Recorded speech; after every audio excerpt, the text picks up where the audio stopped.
Thank you all for coming here today. A short tribute to my old friend, my roommate, but a colleague of all you guys as well, Tommy Johnson. I don't intend this to be a somber occasion, and I apologise to any ladies present.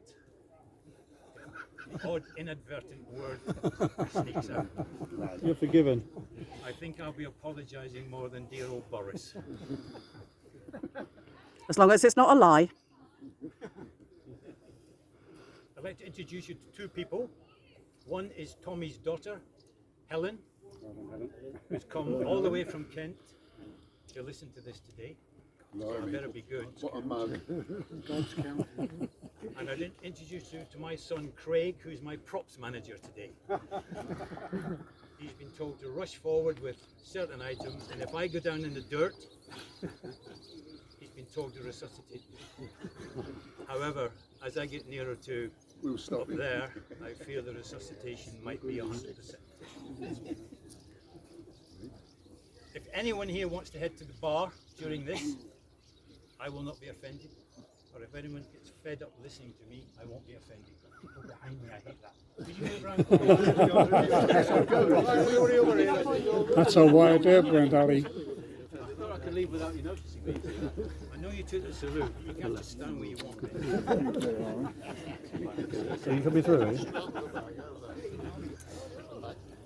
My son Craig, as I said, is going to help me out with the props. Craig has over 100 free fall jumps, so he's got a bit of common here with us all. Is Dave Emerson here today? No.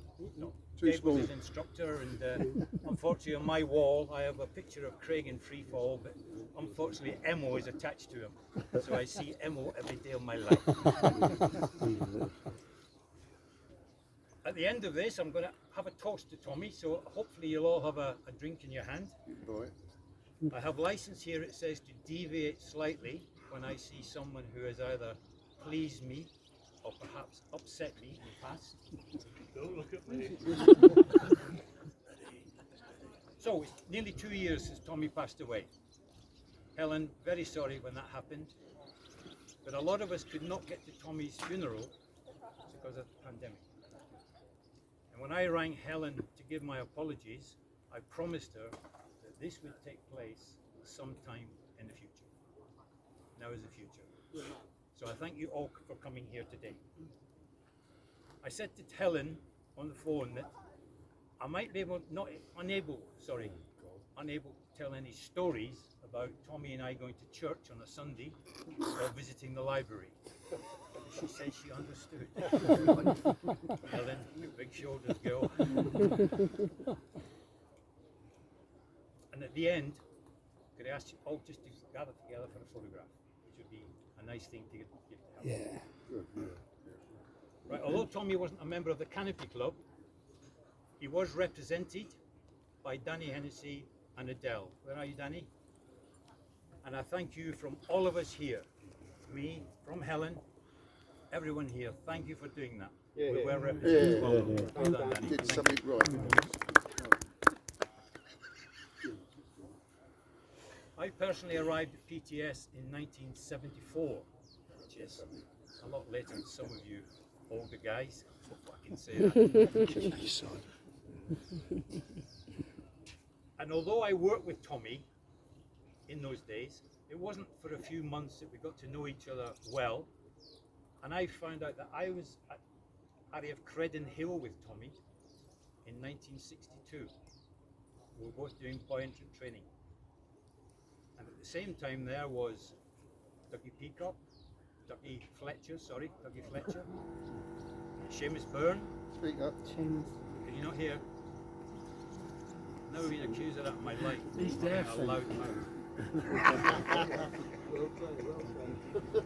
So it was Seamus, Dougie, Mikko. Is Mikko here today? No, Not seen Mikko. Mikko Lajowski. he was supposed to be here. My Stanival mentor, Ray Willis. Ray taught me everything I knew in the Stanival business, how to examine fellow PGIs. And I would think he must have done a reasonably good job, because I hogged it for 10 and a half years. despite people trying to crowbar me from the job. Others here knew Tommy before me. That was his PTI course. There was Glenn Evans, Jerry. Ken? Where's Ken? Ken's here. Ken Conwell, who's come all the way from Australia to hear my speech today. Good eye, mate. That's correct. Is there anyone here from that course who could put their hands up now? And Glenn has filled me in that Tommy not only was on his PTI course, which all of the ex-NCOs here have done, he also lived downtown with his family, with Helen. He played football for Barry Town. And how the hell did he get his kit ready for the next morning? He didn't. You all know he Didn't. it's impossible. He's always in trouble. So that was the marker of Tommy. Glenn tells me a lot of parties downtown in Barry during the course. Absolutely. What a collection of PTIs they produced. We had to shut Helen up though because she was crying all the time. I told you get it, Helen. It's your way first, but that's the way it is. Is Fred Marshall here today? No. We'll No, be Fred late. was going to get in the neck as well, but he's not. Right then, where's Henry? Henry, I'm going to ask you to come forward, please. Please. Yeah, you. He's going, me? What? Oh, Get off your knees, Henry. Take Yeah, it well, away, yeah. God. Just go around the front. Get off your knees.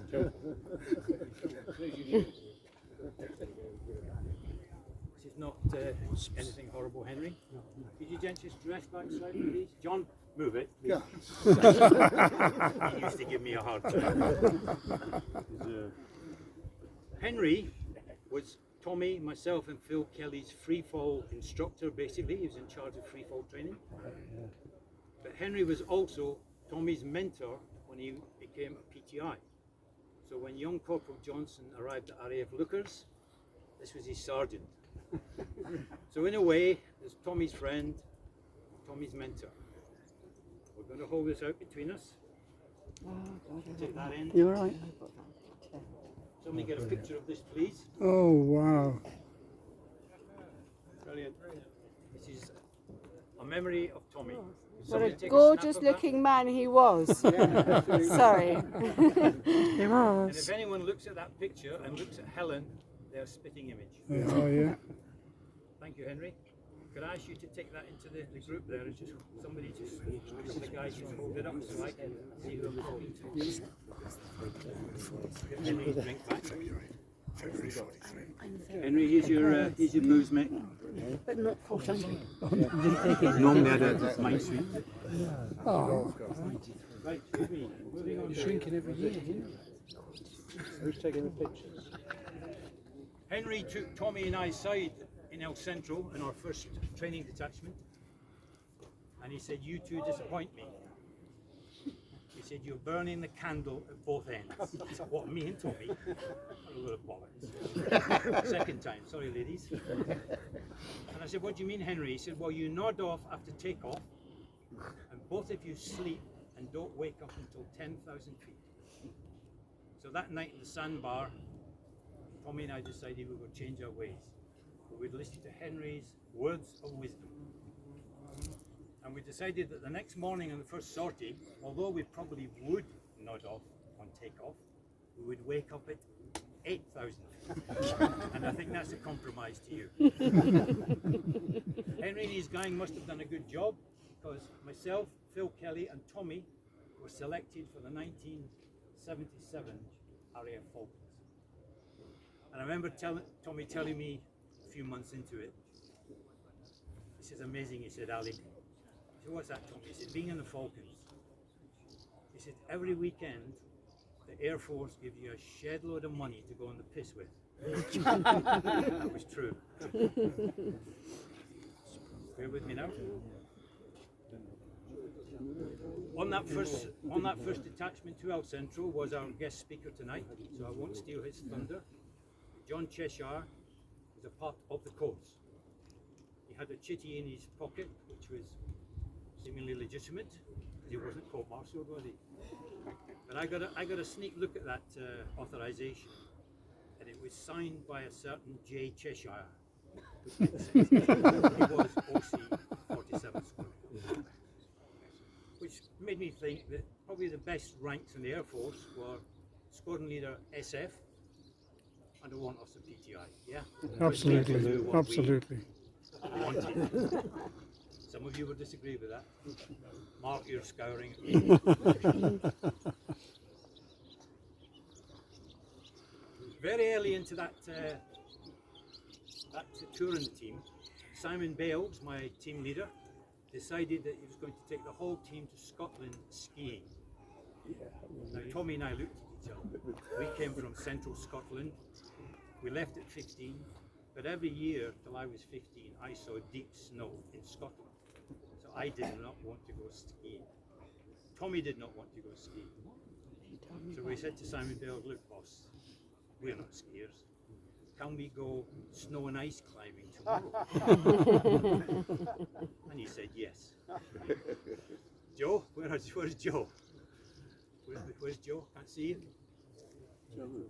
Joe France. Joe France, yeah. Joe? You and I had a field day with Joseph. You and I had a field day with Roger and Nicole, didn't we? But you would have had an absolute field day with Simon Bales. Because he agreed we could go snow and ice climbing. So the next morning, when they all departed for the ski slopes, Tommy and I, with our ice axe that we'd drawn from stores, very clever, and we marched off down the main street of Grantham, Spain. And about 500 yards down the street, this guy was out sweeping the step of his pub. Tommy said to him, "When do you open, mate?" And he said something along the lines of, "Right now if you want." Which for the more, that means right now if you so please. Yeah. So Tommy squared it away. He said, "Right, we'll get a beer there, Ali. Here's the big decision. Do we go to the top of the mountain and come back early, get a beer? Or do we go halfway up and jack it in and get a real early beer?" Where's George? Where's George? George, are you awake? George Long. George Long? Here. He's here. George, you're a man of the world, I'm told. What decision do you think Tommy and I made? Go to the top, come back a little bit early, or go halfway up and come more early? Halfway. All wrong. We went straight Into the effing pub, pub. yeah. And we stayed there all day. Where did you borrow the money off? Incoming, first one, well done, coming in from my right. We had the presence of mind to get back to the centre at Grantham and Spey before the team got back. And when we got to the main door, we spread mud from the garden all over our pristine climbing boots. And we got into the dormitory and we scattered our kit around the bottom of our beds and we jumped in bed. And we both went to sleep. And no one woke us up at all that night. And when I asked someone the next morning, didn't you think of waking us up to go out in the town or whatever? I said, no. I said, it was obvious. When the kit started scattered about, you all must have been knackered from your climbing. So that's how we got away with it. To this day, I don't think Tommy ever skied again. No. I did until Graham Hand. There's Graham. Graham. When I went to work with 4-5 Command on Arbroath, Graham sent me a very nice letter. He said, "Ali, I'm fitting you on the Royal Marines Arctic Warfare course." Graham, I'm a PTI, not a Marine. My decision is final. Now, if I could just differentiate, an RAF Arctic course, survival course, is a week around a campfire with a skinned chicken, A Royal Marines Arctic Warfare course is 3 weeks with a Bergen on your back, a pair of skis, and pulling a sledge or pulp behind you. And the very first morning, I said I could digress slightly. The very first morning in the lecture room, the young officer standing out the dais said, "Stand up, give us your name, your age, and your unit." And it went something like this: Marine Jones, 19, 4-2 Command. Marine Smith, 18, 4-5 Command. So it went round the room, 18, 20, 21. Muggins. Flight Sergeant Mcdonald, Royal Air Force, 40. Everyone fell off the chair. The young man in front of me said, "Have you any any skiing experience, flight sergeant? I said, yes, sir. Half an hour last night in the barracks car park. We all fell about again. This is where you're going to get it. He said, who the hell sent you in this course? I said, Squadron Leader Graham Hanser. He said it would be good for me. Graham, can I look you in the eye, put my hand in my heart, and tell you it was not fucking good for me.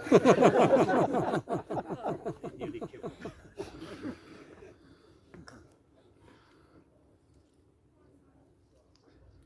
Any footballers here from Tommy's time? 'Cause I wanted to mention the footballers as well. Yeah.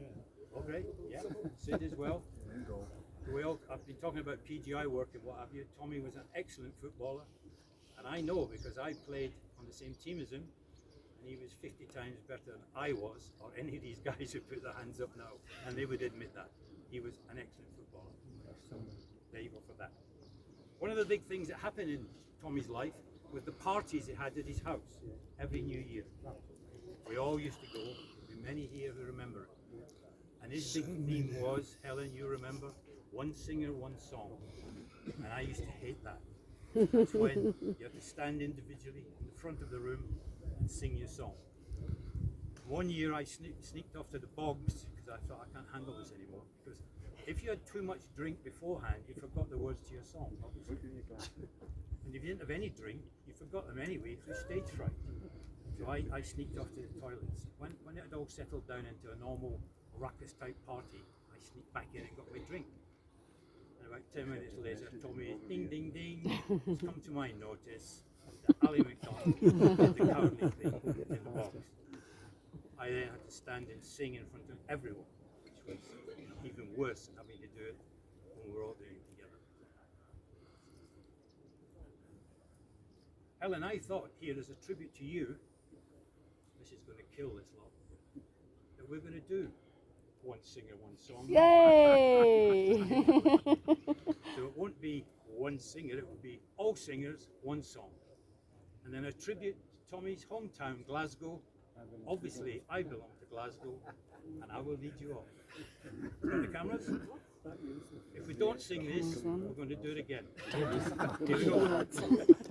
I belong to Glasgow, Here of Glasgow town, there's nothing matter with Glasgow, for it's going round and round. I'm only a common working chap, as anyone here can see. But when I get a couple of drinks on a Saturday, Glasgow belongs to me. Yeah, well done.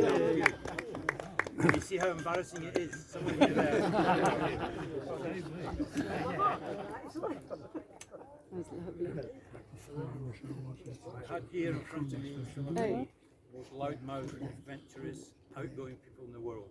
And half of you are shitting yourself. We'll finish very soon now. A story about Tom and I. We were coming back from in Gander, 2 o'clock in the morning. I think it was an Alcoholics Anonymous meeting, Helen. We were coming back anyway from it. And we came to this motorway, dual carriageway. We crossed the first 3 or 4 lanes.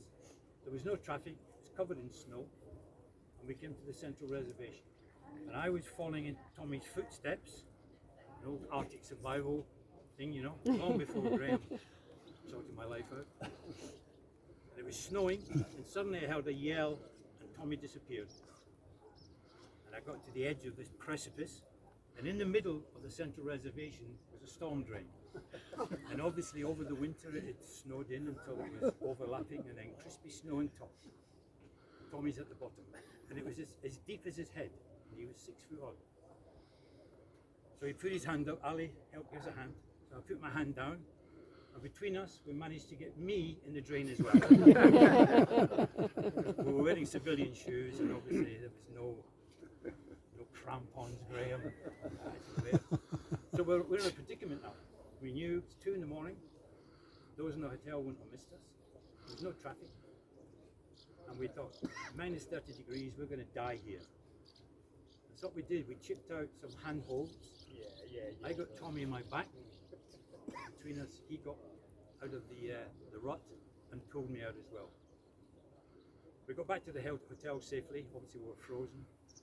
The next morning, I was in my hammock flying down to El Centro, and Tommy was playing cards at the Port Parador, and he just looked up at me and he just winked. And that was a sign of Tom. That, there was no problem, Ali. We nearly died. But, it was a good meeting at the Alcoholics Anonymous.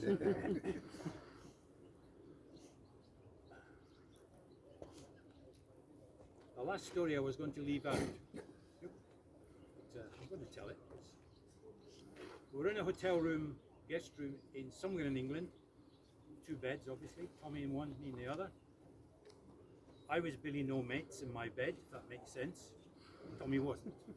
And the next morning, he called me up and he said, Ali, are you from the golf club, by the way? I'll be swearing in a minute. He called me up and he said, Ali, you're a dirty bastard. I said, Tommy, you've never spoken to me like that in your life. He said, what do you mean? He said, last night, while I was in bed, doing my duty for Queen and Country, you were masturbating. Did I say that, Helen? I said, how do you know that, Tommy? It's a darkened room. He said, the luminous hands on your aircrew watch.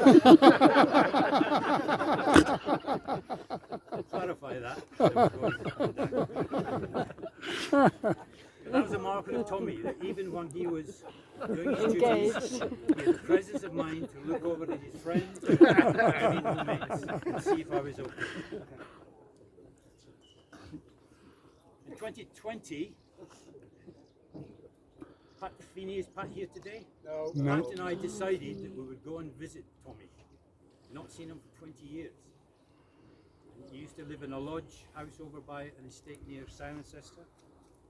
So Pat and I went over there in the Stanival service car because we had a DZ recce to do just in the field behind Tommy's house. You know what makes sense. You never knew that was happening ever at Graham. Never. What about Tesco's or my missus? No? We had a great afternoon. I'm nearly finished. We had a great afternoon with Tommy. We shook hands, and as we were leaving, he said, Ali, you surprised me. And I thought he was going to say along the lines of, Ali, you surprised me because you became team coach on the Ariel Falcons. Bearing in mind that Joe thought I was probably the worst canopy handler ever to fall out of an aeroplane. But he didn't. I thought he was going to then say, you surprised me because you reached the rank of 1 officer. He didn't. He said, you surprised me, Ali, because I thought you would have been a lot fatter. I don't know what Tommy meant by that. Where's his picture there? Just hold that out, Colin. There you go. I don't know what you meant by that, Tommy. But if you're looking down at me now, you will see I've made a concerted effort to be done. I'm now a lot fatter. Can I thank you all, please, just for listening to that? That is a man. Helen's there. Get your pickies, Helen. Could we just squeeze in and get a picture of everyone? Sorry, Alan.